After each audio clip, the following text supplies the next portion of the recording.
few videos ago, I explained that every video of mine, every thumbnail, every video description, every title, every bit of text, everything was re-uploaded by somebody else. I was advised to monetize my channel in order to help combat this from happening, as monetized channels apparently would appear more frequently in search results and recommended viewing. This made sense to a certain degree, as YouTube only generates revenue from monetization. That was on March 20th, the date that Google Europe apologized to advertisers for having ads appear next to controversial content. A spokeswoman for Google UK said it would look again at the way it defines incendiary commentary and hate speech to raise the bar on videos and sites allowed for advertising. It's clear that my channel has been labeled as a problem by some of the changes to the YouTube algorithm. I try to gather, mix, and disseminate clips from academics and others to help identify what I see as a significant problem with having a too limited view or a socialist and radical left perspective. David Pacman has recently uploaded a video showing that his more than 14,000 videos generated a total of only 34 cents for one day as a result to YouTube's changes. I am not sure what will happen in the days, weeks, and months to come, but for me, I will simply continue to upload content as I see fit. Over the coming weeks, I will start a Patreon account, and I've already placed channel content on minds.com and VidMe. You can check the links in the description. I've also signed up for the launch of LBRY.com, which starts this month. Their decentralized platform using blockchain may be part of the solution when it comes to allowing freedom of speech and freedom of expression without worrying about corporate or government interests.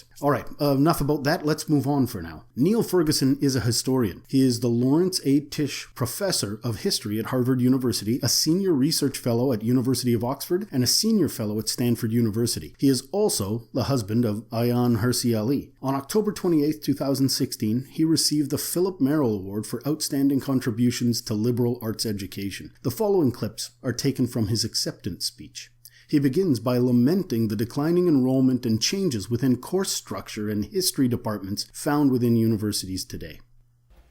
Ladies and gentlemen, history at US colleges is suffering decline and fall faster than Gibbon's Roman Empire.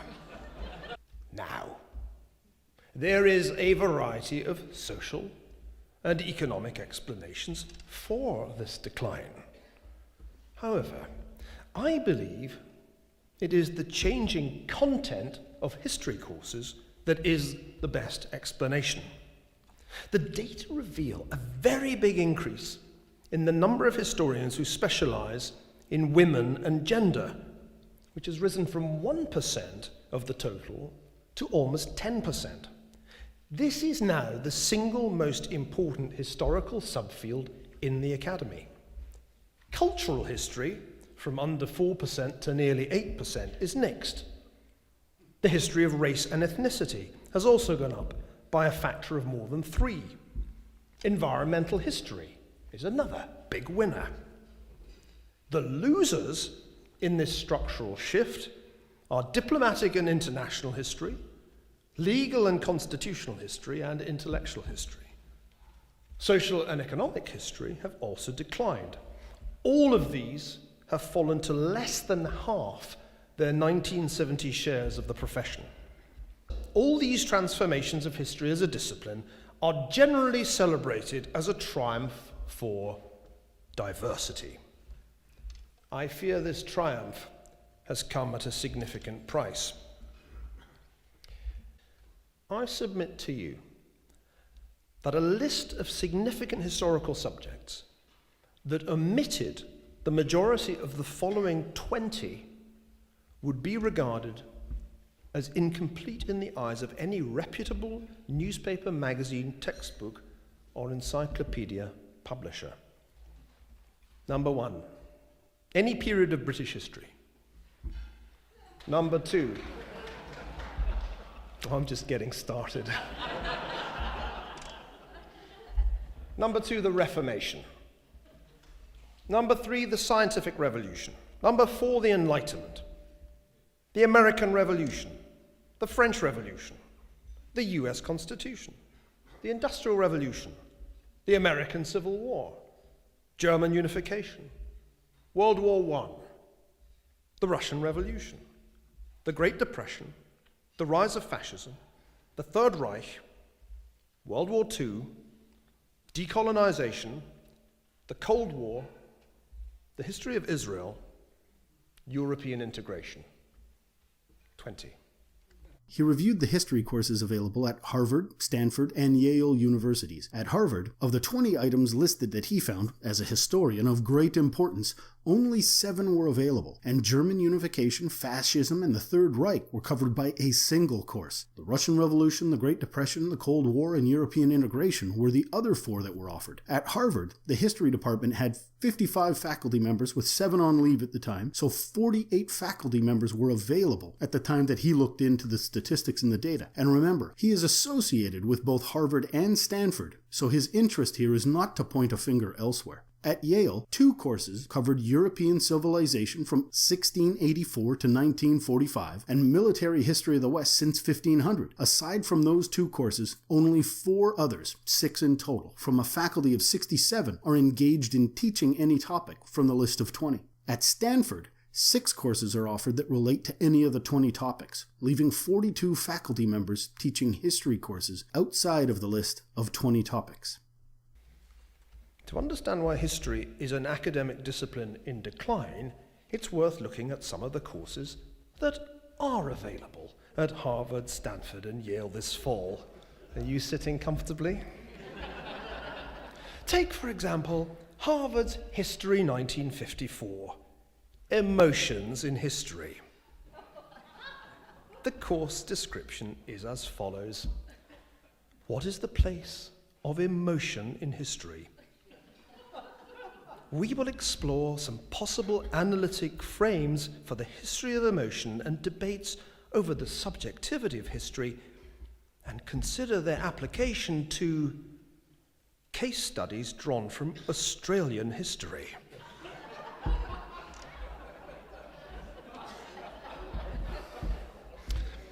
Now, it strikes me as not wholly surprising that this course has, according to the My Harvard site, a total enrollment of 1. Or consider the following course titles available at Yale. History 4XXJ, Indigenous Religious Histories. History 1XXJ, Witchcraft and Society in Colonial America. History 283, History of the Supernatural. History 260J, Sex, Life and Generation. All fascinating, no doubt. But as my doctoral advisor invariably asked whenever I proposed a dissertation topic, so what? Stanford's History 41Q is entitled Mad Women, the History of Women and Mental Illness in the US. It entices potential students by proposing to, and I quote, explore how gender has shaped the experience and treatment of mental illness in US history, and asking the question, why have women been the witches and hysterics of the past? Think about that for a minute, because I don't think men can be witches or hysterics, can they? Now, this is not to say that it's a silly question,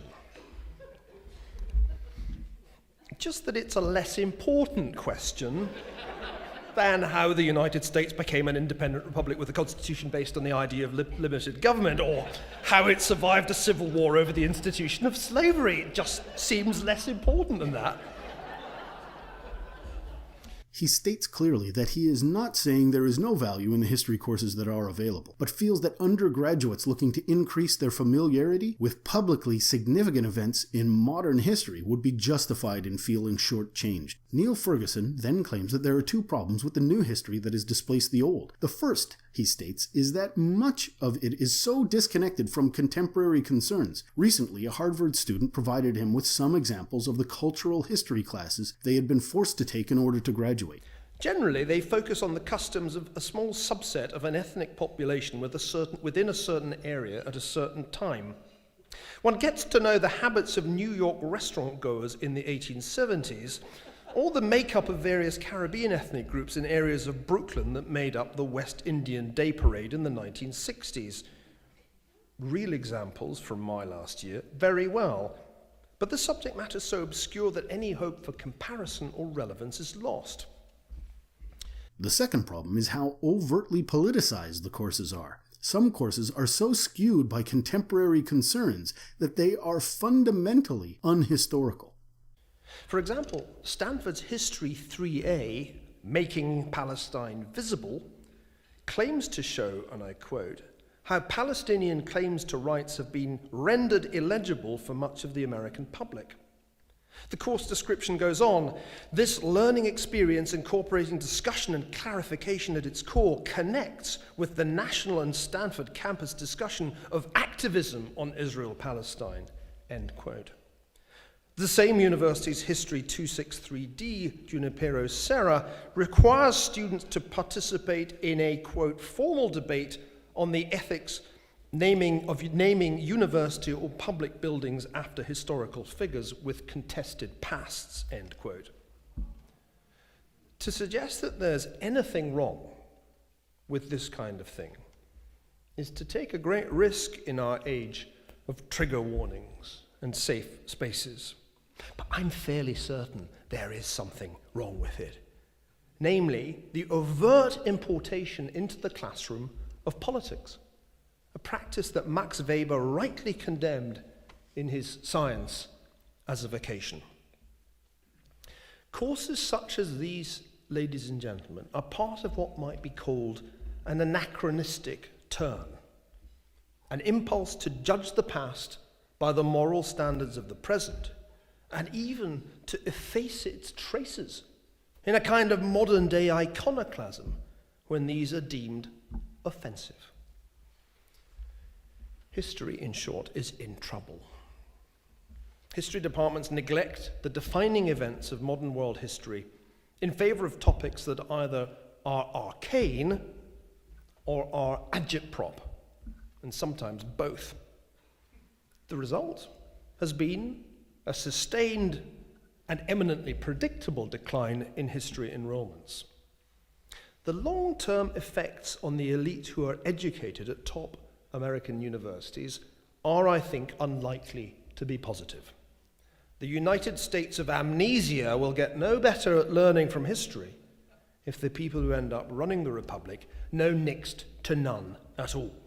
I believe trustees and alumni have a vitally important role to play in responding to the decline and fall of history in our universities. I also believe that they will find allies amongst the large numbers of undergraduates who thirst to study applied history rather than the antiquarian or anachronistic options with which they are increasingly presented. Let me be frank in my conclusion. I have come to doubt that the pathologies that I've described within our history departments can be cured.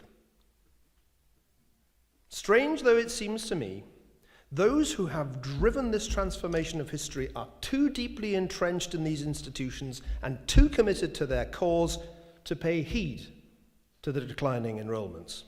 I sometimes think that some of them would rather ply their trade in empty classrooms than appoint a single junior professor who studies and teaches the subjects that I have the temerity to call important.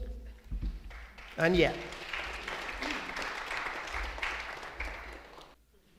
as Lin-Manuel Miranda's libretto puts it, history has its eyes on us, even if we do not sufficiently have our eyes on it.